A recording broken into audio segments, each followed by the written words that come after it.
Hello everyone and welcome back to our YouTube channel. In this video, I'm going to show you how to fix SeatGeek Tickets app not working. First, to resolve this issue, we will first head over to our device settings. From here, scroll down and tap on General. Once you're in the General Settings tab, look for iPhone Storage option and tap on it. Over here, you can either search for the app or you can scroll down and look for it.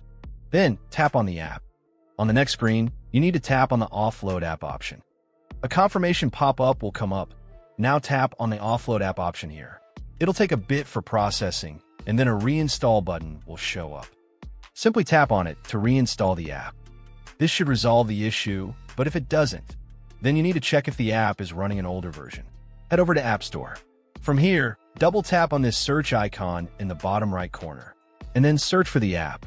Once the app comes up in the search result, and if you see this update button right next to the app, simply tap on it to make sure you're running the latest version of the app. However, if you continue to encounter this issue, then you will need to completely reinstall the app, which usually resolves the problem.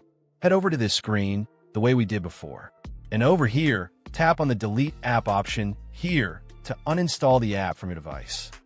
A confirmation pop-up will come up. Now tap on the Delete option here.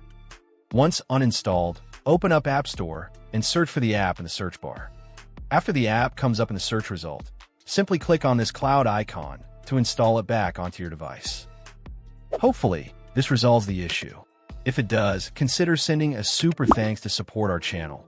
And also don't forget to hit the subscribe button. We'll see you in the next video.